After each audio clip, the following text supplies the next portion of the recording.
Wouldn't you say, though, I serve on a couple of corporate boards, and I've been chair of a nominating corporate governance committee as well, that the way to really change the view is that the senior management, the CEO, and the board have to believe that this is what shareholders want. No one has actually said the shareholder word yet. And in fact, I would say that the opening remarks were right on target when Jim said that, when he said that right now mostly boards still prioritize sitting CEOs, and I would say that's 100% my experience. So, and they do that, I don't think strictly because they're trying to have, have a good golf buddy. I think it has a lot to do with the belief that that will be impressive to shareholders. So I guess what I'd like to hear about is how you change either the perception or the reality that shareholders want sitting CEOs on boards. You need to have a business case, and it needs to be economic. So it's not enough to say it's a good thing to do or a moral thing to do. Right. The two biggest business cases that we find are, one, brains. Why would you shut down half the world's population? The second one is customers. Really, really helpful when you can prove that your customers are 70–80% women, which even the car companies can now talk about. And that is driving a lot of change. One of the things that I found more heartening is that in today's day and age, and this could just be the Hawthorne effect, so over 70% of the companies we talk to really want to do better. So they really want to do better, but how do they do it? In fact, the only ways that we're seeing that are fast are adding seats to the table, which if you really parse the numbers, you begin to see that some of the progress that women are making is because there are more seats at the table than there were before.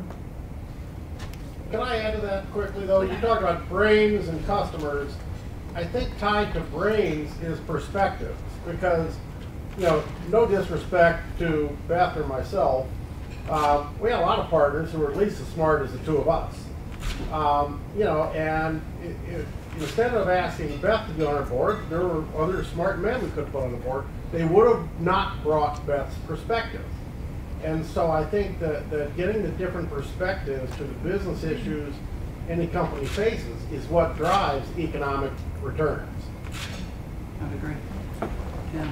Let's go. And Jim, I'm going to stand, so why don't you come up, because you can take questions, or you can take it from where you are as well. That's good. I want to come back to the issue around the investor and how do we get investors more engaged, because it's a key pivot point. So we'll come back to that. Before we do that, Gail, let me turn to you. I saw a memo written by Richard Edelman, your chairman, Our CEO, September of 2011, so less than a year ago. A memo. Describe the memo for the group. Sure.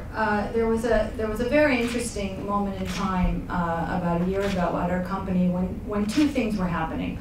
One, there was this bubbling up of sentiment, if you will, from many of the women at our company that there wasn't enough senior women in the uppermost levels of our company. We have lots of women. In fact, we actually have more women than men, but not at the senior most levels. At the same time that was happening, Richard also came to the realization himself and saw that this was upsetting to people and understood the business aspect, to go to some of the points made, knew that it was good for business. So it was this interesting convergence that led to the creation of what we call GWEN, and that is what he articulated in the memo. And GWEN stands for the Global Women's Executive Network. And the purpose of GWEN is to create an environment where women are encouraged to lead and succeed, where women are going to want to stay a long time and grow and be promoted within the company. And it's almost a year old now, GWEN. And I have to say, there are so many things that surprised us about GWEN. First of all, the reaction from people at our company. We have got so many expressions of pride of how now they want to stay at the company for very long periods of time. Our retention is up. People have this this new loyalty and commitment to the company. We have almost 1,000 members of Gwen from around. So I think it's, you know, just to bring it back to some of the issues here, it's about creating that pipeline and making sure that women have the opportunity to have senior positions at any company. But I saw, Gail, in that memo, Richard said made some commitment about 50% of your... Right, he did. So in 5 years, 50% of the senior most leadership positions at our company would be held by women. And I think what was so interesting is the public, so inside the company, very dramatic reaction. Outside the company, also very dramatic reaction. People were really impressed, not just that the head of a PR firm that would say this, but that a CEO of any large company, we have about 4,000 employees, that any large company would sort of put the gauntlet down and lay this goal. And I can tell you, almost finishing the first year, the promotion of women at our company grew by a significant margin, over 40%, which over the last prior 2 years. So it really has made a significant difference. You know, I think it's interesting, given what we were just talking about, that, I mean, we're talking about supply or demand problem. It looked like what Richard did was artificially create demand. Because he declared, we're going to get to 50%, and so he created the demand, your numbers went up. He went out of his way, I wish I could share the memo with you, it went out of his way to say, this is not a quota. These women will get there on their own merit. And it's going to be 50%. Yeah, it's absolutely right, and I think, you know, just to bring it back to the board issue or the senior most levels, really at any company, it's not just what women bring to the table when they're there, but it's what is missing when they're not. And I think that is a realization that we came to at our own company, and that I think is really holds true for any board of any company. So the pipeline was there, needed to stimulate the demand. Things moved up, kind of to Joanna's point, Nell's point. So let's talk about how do we stimulate demand in the United States. One of the greatest levers we could pull would be to have investors care about this issue. So we've got, what do we have? We have the SEC has disclosure, some disclosure rules. How are those working? Well, I gotta tell you, having talked to 60 companies, it can't be working that well. But Reporter Explain, which is what Australia started, is a really exciting idea. Explain what report or explain means. So you have a company, and they can either put the numbers in and talk to their shareholders and tell them what the numbers are, or they can explain why they didn't do it, in which case they're under an even hotter light at that point.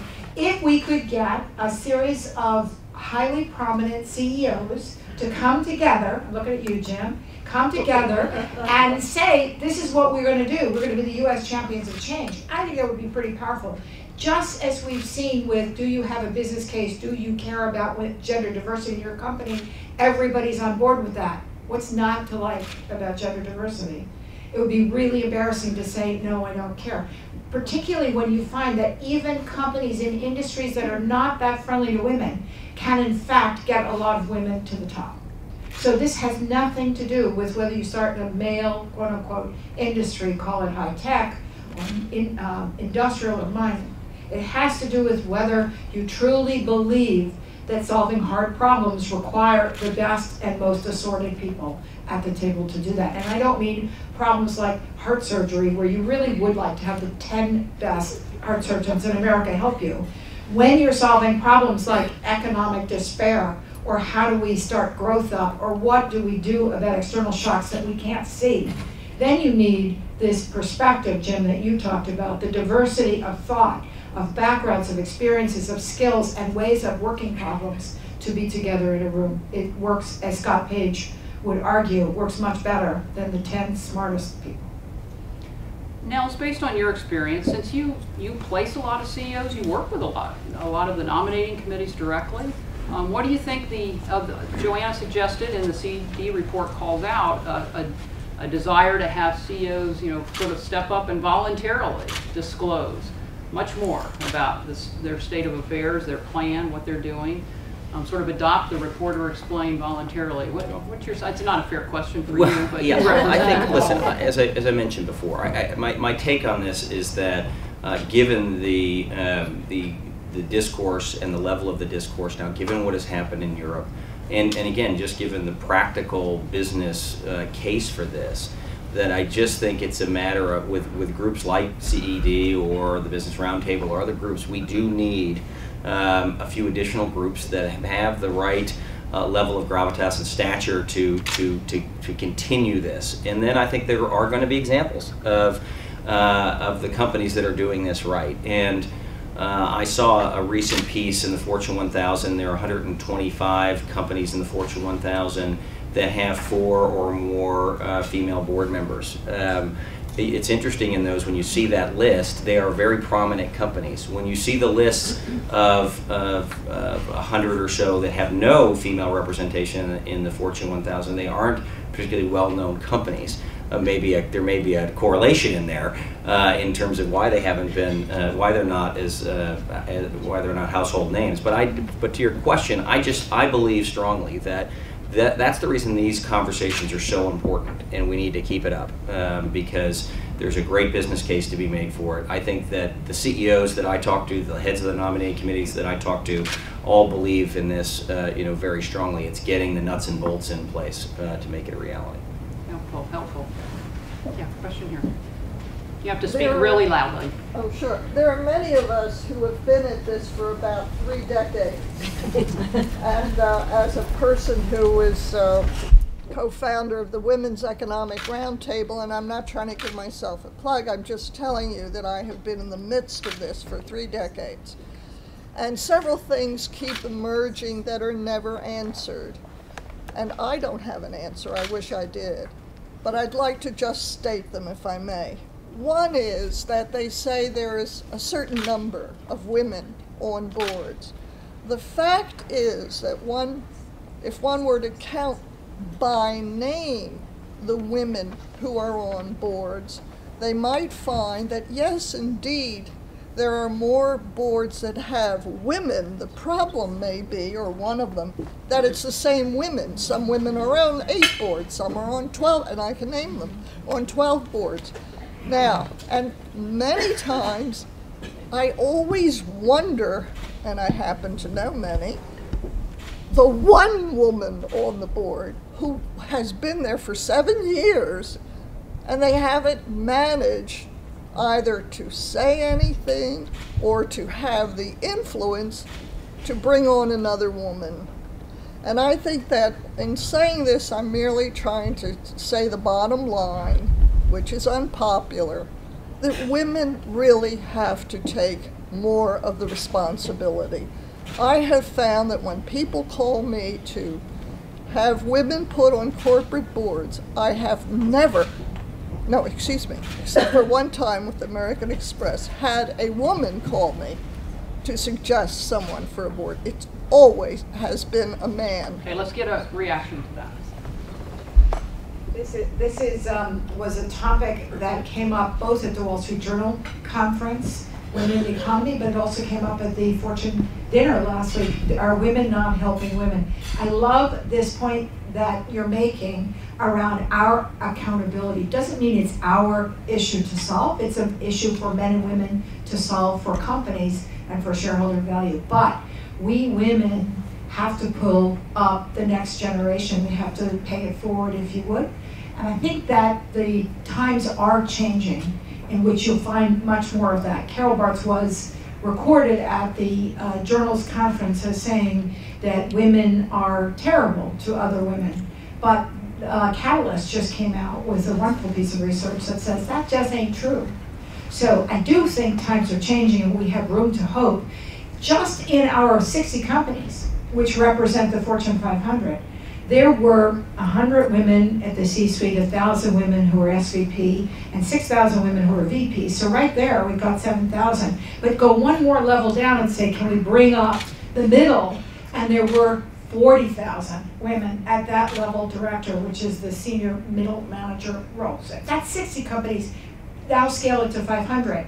my point of view, may not be popular, is there's thousands of women totally qualified, and that doesn't even account for, as my colleague here having lunch was saying earlier, accountants, lawyers, financial people, consultants, dare I say it. So lots of room for women to join. Yep.